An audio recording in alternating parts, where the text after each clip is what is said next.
Stop right there! Whoa, wait! Mr. Lambert, sir, it's me, Joe! I don't know you. What are you doing in my house? You sent me here, remember? I've done no such thing. For an intruder, you're not very bright, you know that? For all the commotion you caused getting in here, you might as well have brought a bulldozer. Now, you have exactly 5 seconds to explain what you're doing here, or so help me God, I'm pulling this trigger and sending you on your way. 5. I was sent here. 4. By you! 3. You told me to find you, to warn you about the end of the world. 2. You were old, with white hair, and you got shot. Oh, God, please don't shoot me, Mr. Lambert. This, you gave me this. It's an chrono. It's a time machine.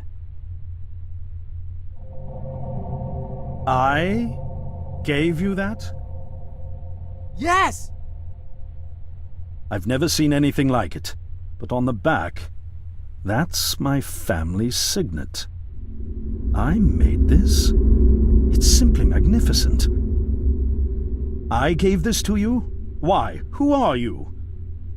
Name's Joe, sir. I'm just a janitor at the Archon building.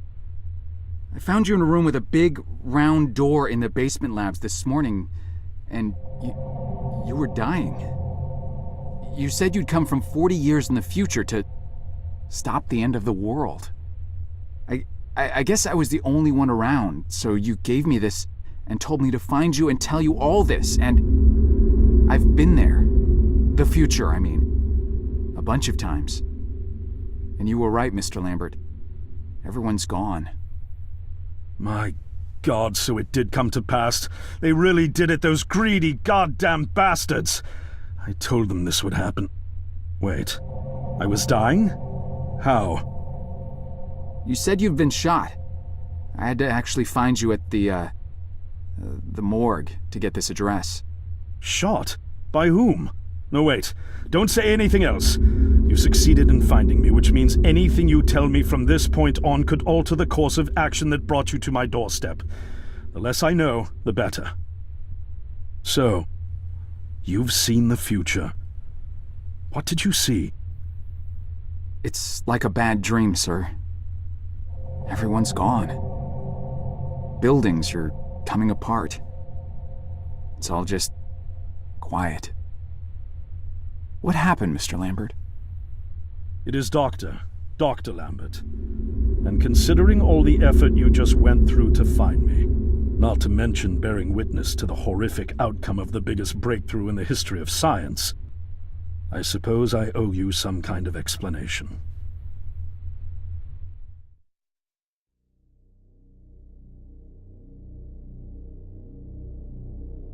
I was 24 when I got hired by Archon, or Athena as it was called back then. Athena was one of the many weapons R&D companies formed during the Second World War. Unlike other R&D companies that had retooled themselves to pursue peacetime activities after the war, Athena had made enough money to continue chasing the next big thing in defense technologies. They were betting the farm on post-war Soviet expansion, raising the level of government paranoia to create a lucrative market for esoteric weapons research.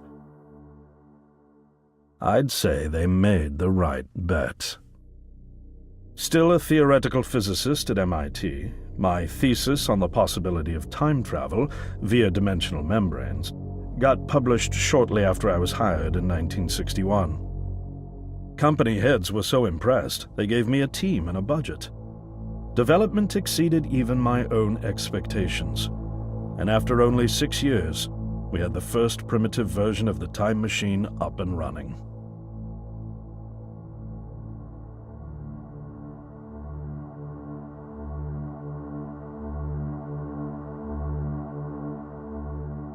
Our first successful trials involved sending simple objects into the future with a timed return.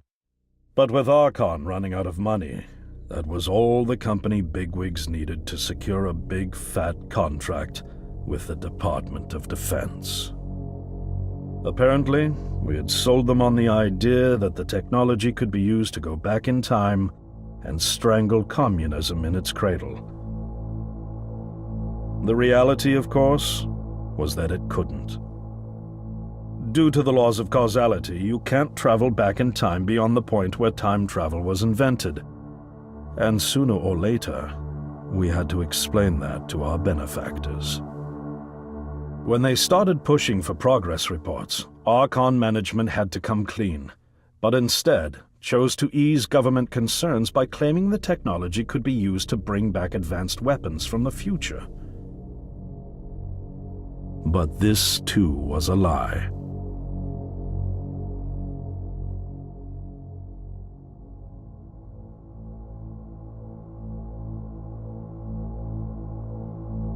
At this point, we'd already had our first of many human trials, and we knew there would be no weapons. In fact, our results were as terrifying as they were baffling. Time pilots returned frenzied and confused, raving about empty streets and human remains. At first, we assumed the city had suffered a Soviet attack in the near future and had been evacuated as a result. But as we pushed on further, the terrible reality became clear. Time pilots started returning fatally ill, dying within a day or two from painful convulsions. Some never returned. We lost several pilots, machine prototypes, and other equipment. When the first contamination erupted in the lab, we were completely unprepared, losing 3 lab technicians to what we later identified as an incredibly aggressive airborne virus.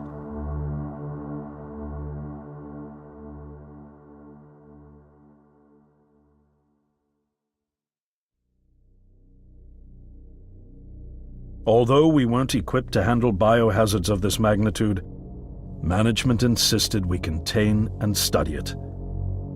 To keep our pilots and the virus alive long enough to study, we co-opted experimental cryotechnology from another project, Lazarus, and established a makeshift virus lab. Once again, the bigwigs managed to spin our setbacks into a success story for the Department of Defense, now claiming that the virus could be cultivated for use as a biological weapon. The team threatened to resign, but outrage was swiftly quenched by promises of massive salary increases and stock options. I didn't take the bribe. I'd witnessed the lethal efficiency of the virus firsthand. I knew there was only one way this was going to end, so I handed in my resignation and set up shop out here. For over a year, I've been working to recreate the technology to bring me back in time and prevent mankind's extinction from ever happening.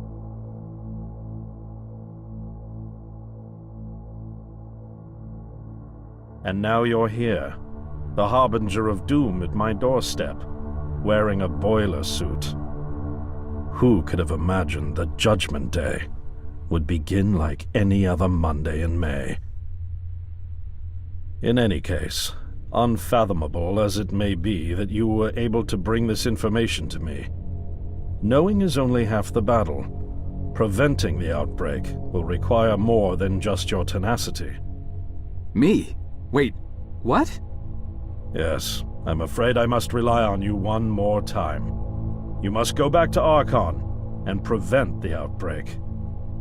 No, that's, I mean, I'm really honored and everything, but... Believe me, you're the last person in the world I want to entrust with this, and I mean that quite literally. But by this time tomorrow, the entire city will have succumbed to chaos, panic, and death. You're here now, and you're all I've got. Wait, but what about you? Can't you fix this, Doc? Don't you have a plan? I can't go myself, because that would break the law of causality. The only reason you are here to warn me now is because I was there to send you. And the only reason I was there to send you is because I was able to bring my work to fruition here. But... We've no time to waste. It's the only way.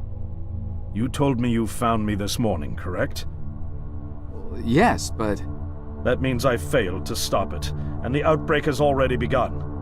The time pilot for today's trials must have brought the virus back from the future, which then somehow got out of the containment chamber and spread. That pilot is Patient Zero. I need you to destroy the supercomputer system controlling the time machine. All the research data is stored there too. You must destroy it before the time machine departs. I'm reconfiguring your device to send you back 1 day earlier. This should allow you ample time to return to Archon and get inside. On the other shore from here, about 500 yards down the road, is a rest stop. You'll find a van there, fueled and ready to go. Oh, I already have a ride. Which won't be there yesterday, you ninny. Now stop interrupting me. One last thing, and I need you to listen carefully because this is very, very important. Make sure you do not meet the earlier version of you. Why? What will happen? No one knows for sure. It's one of the conundrums not yet accounted for. There are theories, of course. None of them pleasant. Now, let's get you ready.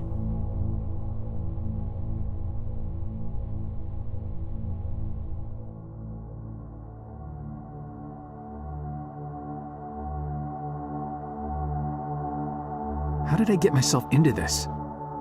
I nearly got killed trying to reach Dr. Lambert thinking he had a plan.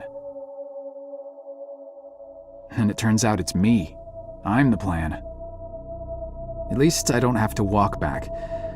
This van's not as cool as the ambulance, but it has its charm. And it sure was nice of him to pack me lunch. I wish he'd pack me a can opener for the beans, though. And some gas for the Bunsen burner. But I'm sure I'll think of something. I've got several hours of driving ahead of me after all. It'll be almost morning before I get to Archon. I just hope I have enough time.